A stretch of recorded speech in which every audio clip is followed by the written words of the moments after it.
લક્ષ્ય ન્યૂઝ, એક નજર, એક લક્ષ્ય.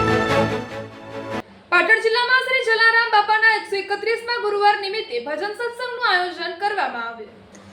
શ્રી જલારામ ગૌ સત્સંગ મંડળ પાટણ પ્રેરિત શ્રી જલારામ બાપાના 131મા ગુરુવાર ભજન સત્સંગનું ધાર્મિક અને ભાવસભર વાતાવરણમાં આયોજન કરવામાં આવ્યું હતું.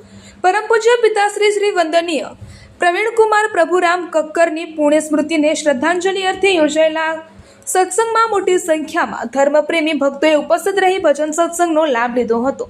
યશ ટાઉનશીપ અંબાજી નેળિયા રોડ પાટણ ખાતે યોજાયેલા ભજન સત્સંગમાં જલારામ બાપાના ભજનો અને સત્સંગના માધ્યમથી ભક્તિમય માહોલ સર્જાયો હતો. ભક્તોએ જલારામ બાપાના ચરણોમાં શ્રદ્ધા અને ભક્તિ અર્પણ કરી પરિવાર તથા સમાજના સુખ શાંતિ અને સમૃદ્ધિ માટે પ્રાર્થના કરી હતી. આ પ્રસંગે જલારામ બાપાના જીવન અને તેમના સેવા ભક્તિ તથા માતા પિતા માનવતાના સંદેશને યાદ કરીને ભક્તોને સત્સંગનો અમૂલ્ય લાભ મળ્યો હતો.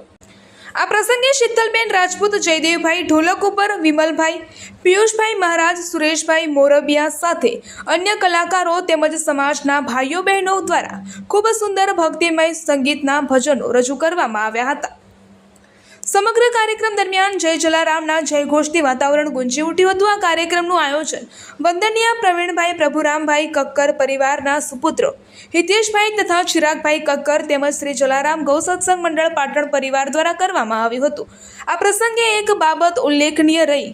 પ્રવીણ બાપાએ આરજી ઠક્કર અને પત્રકાર રાજુભાઈ ઠક્કરનું 131મા ગુરુવારે પૂજ્ય જલારામ બાપાનો ફોટો આપી સન્માન કરવું એ રજૂઆત તેમણે મિત્ર વર્તુળમાં તેમજ દિનેશભાઈ કાઠીવાળના આગળ કરેલી હતી. તે કદાચ કુદરતને મંજૂર ન હોય, પરંતુ તેમની ભાવભરી સન્માનની લાગણી તેમના સુપુત્રો હિતેશભાઈ અને ચિરાગભાઈ દ્વારા આરજી ઠક્કર અને પત્રકાર રાજુભાઈ ઠક્કરનું સન્માન કરી પૂજ્ય પ્રવીણ બાપાની ઈચ્છા પૂર્ણ કરવામાં આવી હતી. શ્રદ્ધા, ભક્તિ અને સત્સંગથી પરિપૂર્ણ આ કાર્યક્રમ સૌ માટે આધ્યાત્મિક શાંતિ અને પ્રેરણાનો સુંદર અવસર બની રહ્યો હતો.